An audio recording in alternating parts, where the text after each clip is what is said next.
दोस्तों नमस्कार। स्वागत है आपका हमारे YouTube चैनल उद्देश्य क्लासेस में।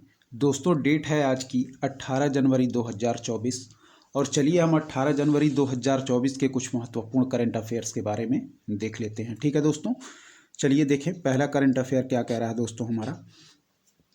ध्यान से देखिएगा, सारे करंट अफेयर बहुत ही इंपॉर्टेंट हैं दोस्तों। चलिए देखते हैं।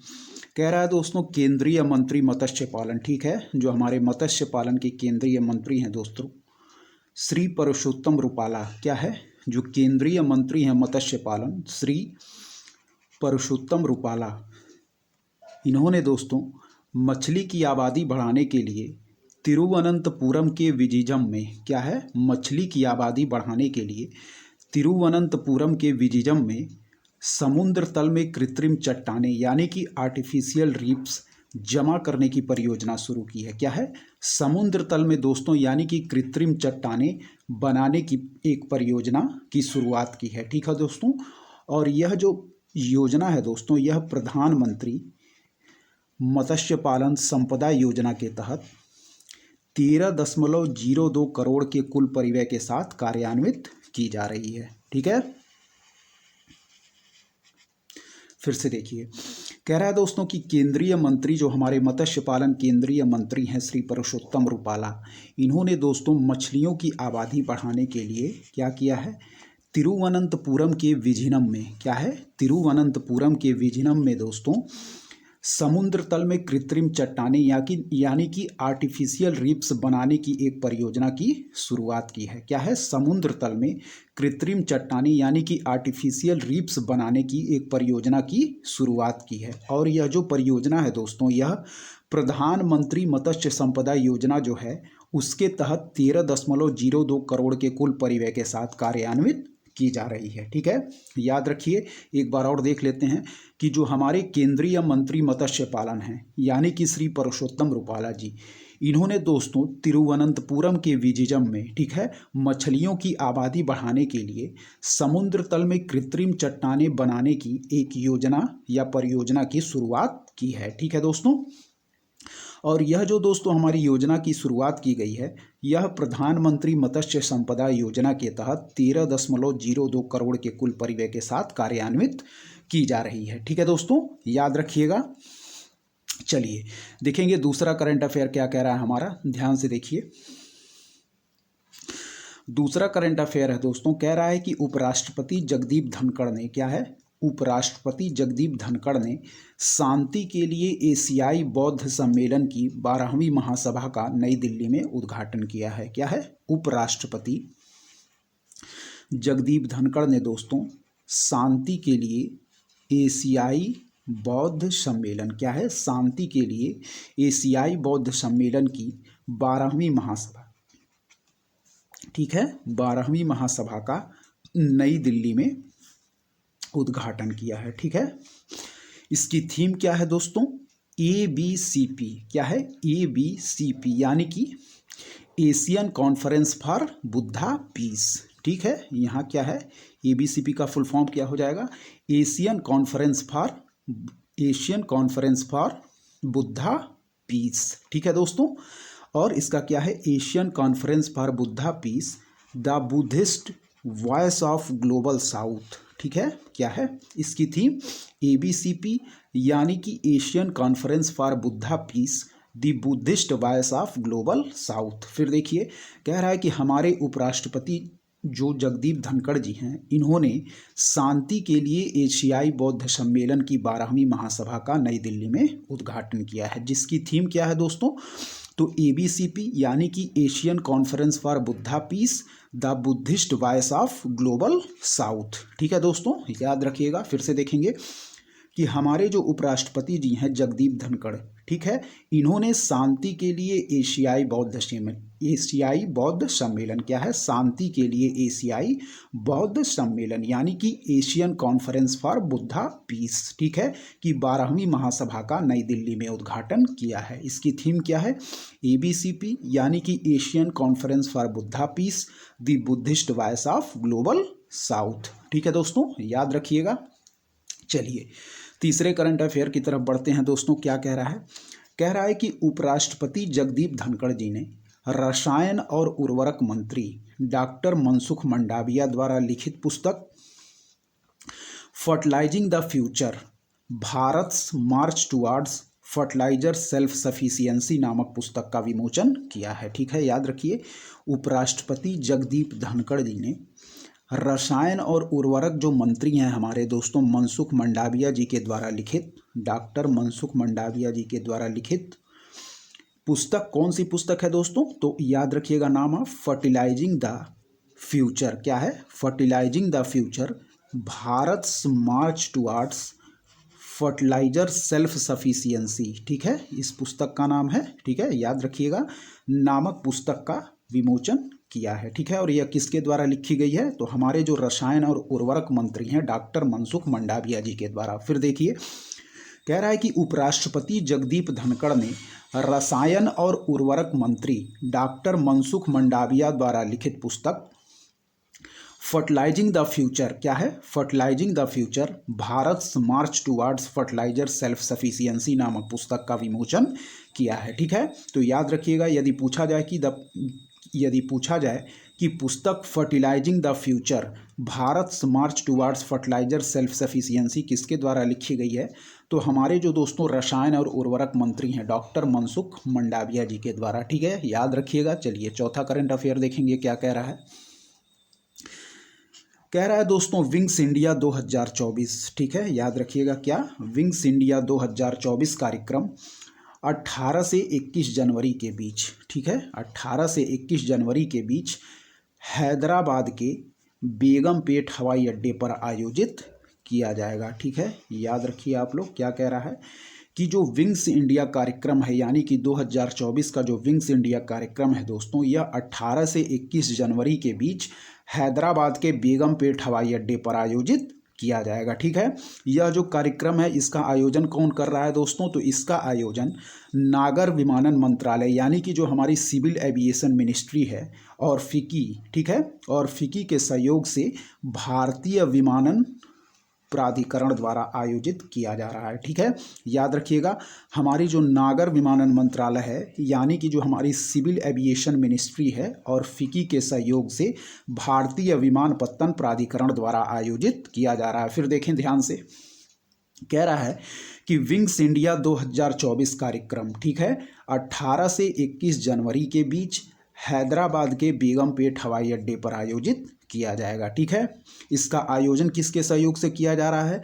तो हमारे नागर विमानन मंत्रालय यानी कि जो सिविल एविएशन मिनिस्ट्री है और फिकी के सहयोग से भारतीय विमानपत्तन प्राधिकरण द्वारा आयोजित किया जा रहा है। ठीक है, याद रखिएगा। चलिए पांचवें करंट अफेयर को देखेंगे क्या कह रहा है।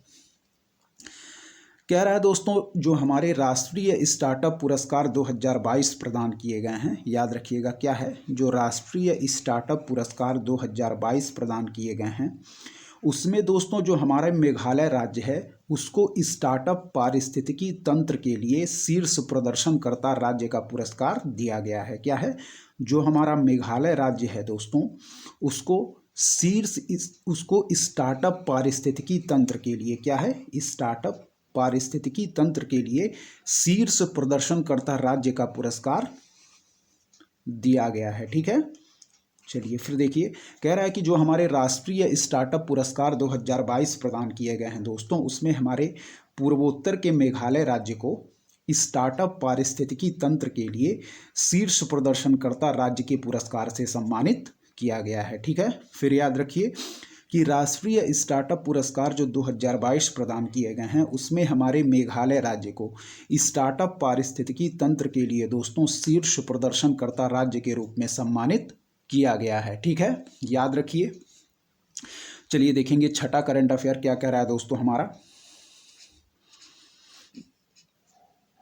कह रहा है कि खादी और ग्राम उद्योग आयोग, क्या है, खादी और ग्राम उद्योग आयोग जिसको हम लोग दोस्तों KBIC भी कहते हैं, ठीक है, इसने दोस्तों दिल्ली के खादी भवन में, क्या है, इसने दिल्ली के खादी भवन में 20% छूट के साथ सनातन खादी वस्त्र पेश किया है। क्या है?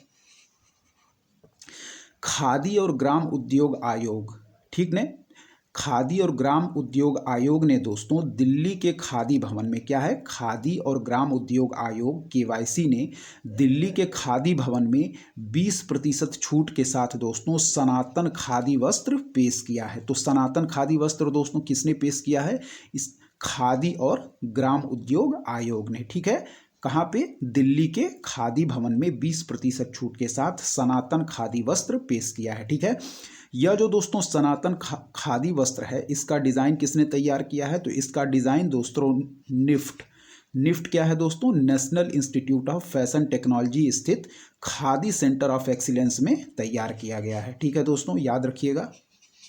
एक बार और देखें, कह रहा है कि जो हमारा खादी और ग्राम उद्योग आयोग है केवाईसी, इसने दिल्ली के खादी भवन में दोस्तों 20% छूट के साथ सनातन खादी वस्त्र पेश किया है। ठीक है, सनातन खादी वस्त्र पेश किया है और जिसका डिज़ाइन दोस्तों निफ्ट यानी कि national institute of fashion technology स्थित खादी सेंटर ऑफ एक्सीलेंस में तैयार किया गया है। ठीक है, तो याद रखिएगा कि हाल ही में सनातन खादी वस्त्र किसने पेश किया है दोस्तों? तो यह हमारे केवीआईसी यानी कि खादी और ग्राम उद्योग आयोग ने दिल्ली के खादी भवन में 20% छूट के साथ पेश किया है। ठीक है, और इसका डिज़ाइन दोस्तों निफ्ट यानी कि national institute of fashion technology स्थित खादी सेंटर ऑफ एक्सीलेंस में तैयार किया गया है। ठीक है, ध्यान रखिएगा। चलिए देखेंगे हम 7वें करंट अफेयर की तरफ बढ़ेंगे। क्या कह रहा है हमारा 7वां करंट अफेयर, देखते हैं।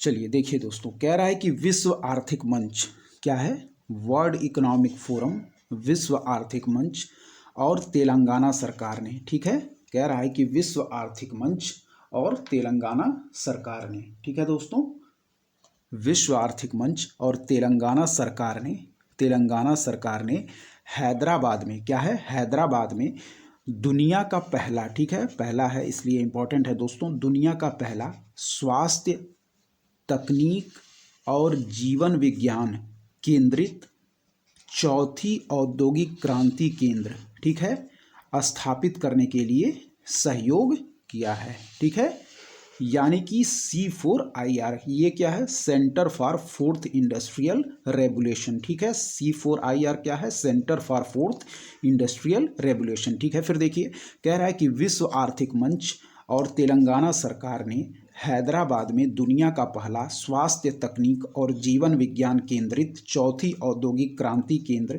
यानी कि C4IR यानी कि centre for fourth industrial revolution स्थापित करने के लिए सहयोग किया है। ठीक है, फिर देखिए कि विश्व आर्थिक मंच और तेलंगाना सरकार ने हैदराबाद में दुनिया का पहला स्वास्थ्य तकनीक और जीवन विज्ञान केंद्रित चौथी औद्योगिक क्रांति केंद्र स्थापित करने के लिए सहयोग किया है। ठीक है, याद रखिएगा कि वर्ल्ड इकोनॉमिक फोरम, विश्व आर्थिक मंच और तेलंगाना सरकार ने हैदराबाद में दुनिया का पहला स्वास्थ्य तकनीक और जीवन विज्ञान केंद्रित चौथी औद्योगिक क्रांति केंद्र यानी कि C4IR, ठीक है, centre for fourth industrial revolution स्थापित करने के लिए सहयोग किया है। ठीक है दोस्तों, याद रखिएगा। चलिए 8वें करंट अफेयर को देखेंगे दोस्तों, क्या कह रहा है, कह रहा है कि जो हमारा 2024 global fire power military strength ranking जारी की गई है, क्या है, 2024 global fire power military strength ranking जारी की गई है दोस्तों। ठीक है, इसमें दोस्तों अमेरिका ने शीर्ष स्थान हासिल किया है। ठीक है, अमेरिका के बाद हमारा रूस है द्वितीय स्थान पर और चीन है हमारा तीसरे स्थान पर, जबकि हमारा भारत है दोस्तों, यह है चौथे स्थान पर। ठीक है, और भूटान दोस्तों 145वीं रैंक के साथ सबसे निचले स्थान पर है। ठीक है, याद रखिएगा। चलिए देखेंगे, कह रहा है 2024 global fire power military strength ranking में दोस्तों अमेरिका ने शीर्ष स्थान हासिल किया है, उसके बाद द्वितीय स्थान हासिल किया है रूस ने और तीसरे स्थान पर है चीन। भारत ने हमारे चौथा स्थान प्राप्त किया है। भूटान दोस्तों 145 रैंकिंग के साथ सबसे निचले स्थान पर है। ठीक है, फिर से देखिए, 2024 global fire power military strength ranking में दोस्तों अमेरिका ने शीर्ष स्थान हासिल किया है, उसके बाद दोस्तों रूस द्वितीय स्थान पर, चीन है हमारा तीसरे स्थान पर, भारत है चौथे स्थान पर। ठीक है दोस्तों, भूटान 145वें रैंकिंग के साथ सबसे निचले स्थान पर है। ठीक है, याद रखिएगा। 9वां देखिए क्या कह रहा है, कह रहा है कि तमिलनाडु ने, क्या है, तमिलनाडु ने मदुरै जिले के अवनियापुरम में सांडों को वश में करने का जल्लीकट्टू प्रतियोगिता शुरू की। क्या है? तमिलनाडु ने, याद रखिएगा, मदुरै जिले के अवनियापुरम में सांडों को वश में करने का जो जल्लीकट्टू प्रतियोगिता है दोस्तों, इसकी शुरुआत की है। ठीक है, जल्लीकट्टू दोस्तों क्या कह रहा है यहाँ, जल्लीकट्टू के बारे में कह रहा है जल्लीकट्टू जनवरी के दूसरे सप्ताह में, क्या है, जल्लीकट्टू जनवरी के दूसरे सप्ताह में आयोजित होने वाले पोंगल फसल उत्सव, क्या है, आयोजित होने वाले पोंगल फसल उत्सव का एक मुख्य आकर्षण है। ठीक है, याद रखिएगा क्या कह रहा है कि तमिलनाडु ने मदुरै जिले के अवनियापुरम में सांडों को वश में करने का जल्लीकट्टू प्रतियोगिता शुरू की है। ठीक है, और जो जल्लीकट्टू है दोस्तों, यह जनवरी के दूसरे सप्ताह में आयोजित होने वाले पोंगल फसल उत्सव का एक मुख्य आकर्षण है। ठीक है, याद रखिएगा। तो तमिलनाडु ने मदुरै जिले के अवनियापुरम में सांडों को वश में करने का जल्लीकट्टू प्रतियोगिता की शुरुआत की है। ठीक है, और जो जल्लीकट्टू है दोस्तों, यह जनवरी के दूसरे सप्ताह में मनाया जाता है और यह दूसरे सप्ताह में आयोजित होने वाले पोंगल फसल उत्सव का एक मुख्य आकर्षण है। ठीक है, तो यह पोंगल फसल उत्सव के अवसर पर दोस्तों जल्लीकट्टू हमारा तमिलनाडु में आयोजित किया जाता है। ठीक है, मदुरै जिले के अवनियापुरम में। चलिए 10वां देखिए दोस्तों, एक छोटा सा करंट अफेयर है, देखिए यहाँ क्या कह रहा है कि जो हमारा, याद रखिएगा आप लोग, कि भारतीय जीवन बीमा निगम, ठीक है, जो LIC है हमारा, ठीक है दोस्तों, भारतीय जीवन बीमा निगम दोस्तों अब SBI को पछाड़कर सबसे मूल्यवान PSU यानी कि पब्लिक सेक्टर अंडरटेकिंग बन गया है। ठीक है, याद रखिएगा, छोटा सा फैक्ट है दोस्तों, एग्जाम में पूछा जा सकता है। कह रहा है कि भारतीय जीवन बीमा निगम LIC, ठीक है, इसने SBI को पछाड़कर दोस्तों सबसे मूल्यवान PSU बन गई है। ठीक है, भारतीय जीवन बीमा निगम LIC है दोस्तों, यह अब SBI को पछाड़कर सबसे मूल्यवान हमारी पब्लिक सेक्टर अंडरटेकिंग बन गई है। ठीक है, तो याद रखिएगा कि SBI को पछाड़कर सबसे मूल्यवान PSU कौन बन गई है, तो वह है दोस्तों हमारी LIC, यानी कि भारतीय जीवन बीमा निगम अब SBI को पछाड़कर सबसे मूल्यवान पब्लिक सेक्टर अंडरटेकिंग बन गई है। ठीक है दोस्तों, चलिए 11वां और लास्ट क्या कह रहा है, ध्यान से देखिए। कह रहा है, यह भी छोटा सा फैक्ट है दोस्तों, आप लोग याद रखिएगा, पेपर में पूछा जा सकता है। कह रहा है कि विश्वनाथन आनंद, क्या है, विश्वनाथन आनंद जो कि शतरंज के एक प्रमुख खिलाड़ी हैं दोस्तों, विश्वनाथन आनंद को पछाड़ कर दोस्तों रमेश बाबू प्रज्ञानंद ने, क्या है, रमेश बाबू प्रज्ञानंद ने भारत के नंबर 1 शतरंज खिलाड़ी का खिताब हासिल कर लिया है। ठीक है, याद रखिए कि विश्वनाथन आनंद को पछाड़कर रमेश बाबू प्रज्ञानंद बने भारत के नंबर 1 शतरंज खिलाड़ी। ठीक है, याद रखिएगा कि अब जो हमारे रमेश बाबू प्रज्ञानंद हैं, इन्होंने विश्वनाथन आनंद को पछाड़कर भारत के नंबर 1 शतरंज खिलाड़ी होने का खिताब हासिल कर लिया है। ठीक है, याद रखिएगा आप लोग। तो दोस्तों आज के करंट अफेयर में यहीं तक। चलिए दोस्तों, कुछ स्टैटिक पार्ट्स को भी हम लोग साथ ही साथ में कवर कर लेते हैं, देखते हैं आज हमारे स्टैटिक पार्ट्स में क्या है। चलिए देखते हैं दोस्तों। चलिए दोस्तों आज हम स्टैटिक पार्ट्स के तहत देखेंगे वर्ल्ड ज्योग्राफी का एक इम्पॉर्टेंट टॉपिक, विश्व की प्रमुख झीलें। ठीक है, विश्व की प्रमुख झीलें, इससे संबंधित प्रश्न दोस्तों बार बार परीक्षाओं में पूछे जाते हैं, ध्यान से आप लोग सुनिएगा। ठीक है, चलिए देखते हैं दोस्तों। यदि बात करें हम कैस्पियन सागर की, ठीक है, बात करें हम कैस्पियन सागर की, कई बार परीक्षाओं में पूछा जा चुका है दोस्तों, याद रखिएगा। तो इससे संबंधित क्षेत्र हैं हमारे रूस, ठीक है, फिर है कजाकिस्तान, ठीक है, फिर है तुर्कमेनिस्तान, फिर है दोस्तों अजरबैजान, फिर है ईरान। ठीक है, फिर याद रखिएगा कैस्पियन सागर से संबंधित क्षेत्र है दोस्तों हमारा रूस, फिर है कजाकिस्तान, फिर है दोस्तों तुर्कमेनिस्तान, फिर है अजरबैजान और फिर है ईरान। ठीक है, अगला हम जो झील वह देखेंगे वह है हमारा झीलें, वह है दोस्तों हमारा एक इम्पॉर्टेंट झील, वह है सुपीरियर झील। ठीक है, तो सुपीरियर झील से संबंधित क्षेत्र है दोस्तों अमेरिका तथा कनाडा। ठीक है, याद रखिएगा सुपीरियर झील से संबंधित क्षेत्र है अमेरिका तथा कनाडा। ठीक है, बात करें दोस्तों यदि विक्टोरिया झील की, ठीक है, बात करें यदि विक्टोरिया झील की, तो विक्टोरिया झील से संबंधित क्षेत्र है दोस्तों केन्या, युगांडा तथा तंजानिया। ठीक है, विक्टोरिया झील से संबंधित क्षेत्र है हमारा केन्या, युगांडा तथा तंजानिया। ठीक है, चलिए यदि हम बात करें अरल सागर झील की, ठीक है, अरल सागर झील की बात करें तो इससे संबंधित क्षेत्र है दोस्तों हमारा कजाकिस्तान एवं उज्बेकिस्तान, ठीक है, कजाकिस्तान एवं उज्बेकिस्तान, ठीक है, याद रखिएगा। अब हम बात करेंगे एक प्रमुख झील यूरन झील की, ठीक है। बात करें यदि प्रमुख झील यूरन झील की, तो यूरन झील दोस्तों संयुक्त राज्य अमेरिका तथा कनाडा में संबंधित क्षेत्र है, इससे संयुक्त राज्य अमेरिका तथा कनाडा, यूरन झील, ठीक है। फिर बात करें हम मिशिगन झील की, तो मिशिगन झील दोस्तों इससे संबंधित क्षेत्र है हमारा संयुक्त राज्य अमेरिका, ठीक है। मिशिगन झील से संबंधित क्षेत्र है संयुक्त राज्य अमेरिका, ठीक है। चलिए बात करें दोस्तों यदि हम टांगानिका झील की, ठीक है, टांगानिका झील, तो इससे संबंधित क्षेत्र है हमारा तंजानिया, जैम्बिया तथा जैरे, ठीक है। तंजानिया, जैम्बिया तथा जैरे से हमारा दोस्तों टांगानिका झील संबंधित है। चलिए बात करें दोस्तों यदि एक प्रमुख झील बैकाल झील की, तो बैकाल झील से संबंधित क्षेत्र है हमारा रूस, ठीक है। बैकाल झील से संबंधित क्षेत्र है रूस। फिर बात करें हम मलावी झील की, ठीक है। बात करें यदि मलावी झील की, तो मलावी झील से संबंधित क्षेत्र है दोस्तों मलावी तथा मोजाम्बिक, ठीक है। मलावी झील से संबंधित क्षेत्र है मलावी तथा मोजाम्बिक। बात करें यदि ग्रेट स्लेव झील की, कई बार परीक्षाओं में पूछा जा चुका है, ग्रेट स्लेव झील दोस्तों इससे संबंधित क्षेत्र है हमारा कनाडा, ठीक है। फिर बात करें यदि ईरी झील की, तो ईरी झील दोस्तों इससे संबंधित क्षेत्र हो जाएगा संयुक्त राज्य अमेरिका तथा कनाडा, ठीक है। ईरी झील संयुक्त राज्य अमेरिका तथा कनाडा। बात करें यदि विनिपेग झील की, कई बार परीक्षाओं में पूछा जा चुका है, विनिपेग झील हमारा संबंधित हो जाएगा दोस्तों कनाडा से, ठीक है। विनिपेग झील हमारा संबंधित हो जाएगा कनाडा से। फिर बात करें दोस्तों हम ओंटारियो झील की, बात करें यदि हम ओंटारियो झील की, तो यह हो जाएगा हमारा संयुक्त राज्य अमेरिका तथा कनाडा से, ठीक है। ओंटारियो झील की संयुक्त राज्य अमेरिका तथा कनाडा।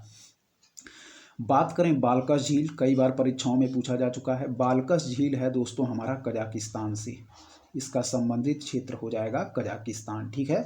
बाल्कस झील हमारा संबंधित क्षेत्र हो जाएगा दोस्तों कजाकिस्तान, ठीक है। फिर हम बढ़ेंगे अगले झील की तरफ, वह है हमारा चाड झील, ठीक है।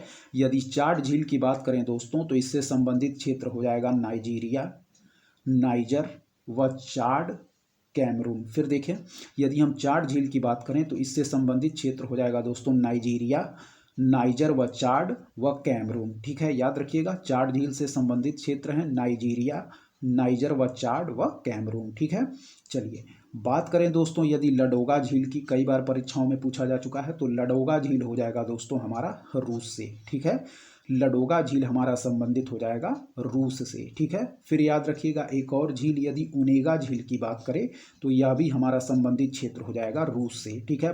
तो दोनों याद रखिएगा। यदि बात करें लडोगा झील की, तो लडोगा झील भी हमारा दोस्तों हो जाएगा रूस से, और ओनेगा झील भी हो जाएगा हमारा रूस से, ठीक है। तो यदि बात करें हम बैकाल झील, लडोगा झील और ओनेगा झील, ये इससे तीनों संबंधित क्षेत्र हो जाएंगे दोस्तों रूस, ठीक है।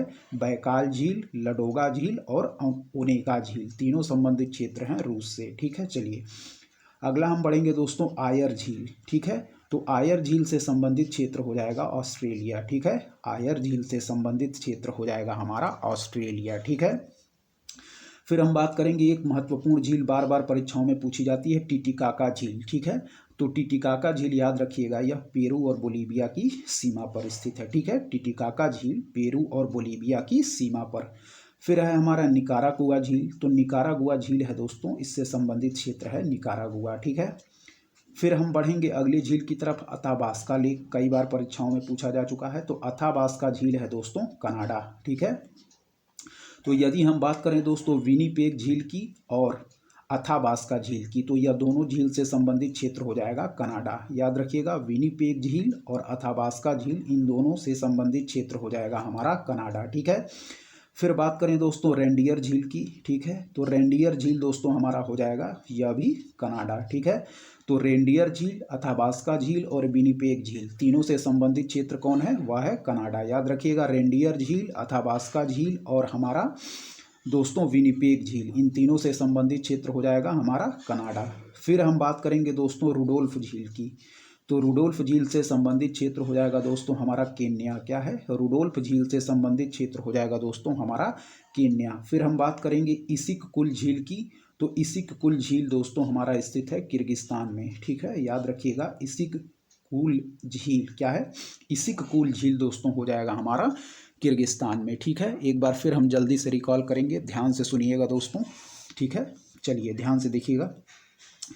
यदि बात करें दोस्तों हम कैस्पियन सागर की, तो कैस्पियन सागर से संबंधित क्षेत्र हो जाएगा दोस्तों हमारा रूस, कजाकिस्तान, तुर्कमेनिस्तान, अजरबैजान व ईरान। फिर से सुनिए, रूस, कजाकिस्तान, तुर्कमेनिस्तान, अजरबैजान व ईरान। ठीक है, फिर से देखिए अगला, यदि हम बात करें सुपीरियर झील की दोस्तों, तो सुपीरियर झील से संबंधित क्षेत्र हो जाएगा अमेरिका तथा कनाडा। क्या है, सुपीरियर झील से हमारा संबंधित क्षेत्र हो जाएगा अमेरिका तथा कनाडा। बात करें यदि विक्टोरिया झील की, बार बार परीक्षाओं में पूछा जाता है, तो विक्टोरिया झील से संबंधित क्षेत्र हो जाएगा दोस्तों हमारा केन्या, युगांडा तथा तंजानिया। ठीक है, विक्टोरिया झील से संबंधित क्षेत्र केन्या, युगांडा तथा तंजानिया, याद रखिएगा।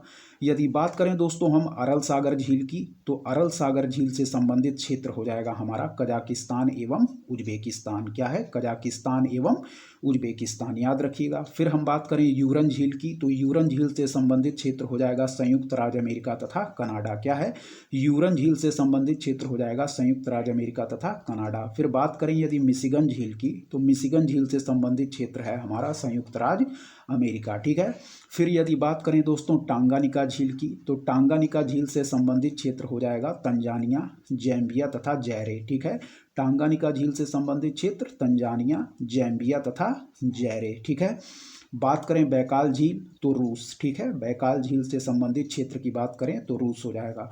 मलावी झील से संबंधित क्षेत्र की बात करें दोस्तों, तो मलावी तथा मोजाम्बिक। क्या है, मलावी झील की बात करें तो मलावी तथा मोजाम्बिक इससे संबंधित क्षेत्र हो जाएगा।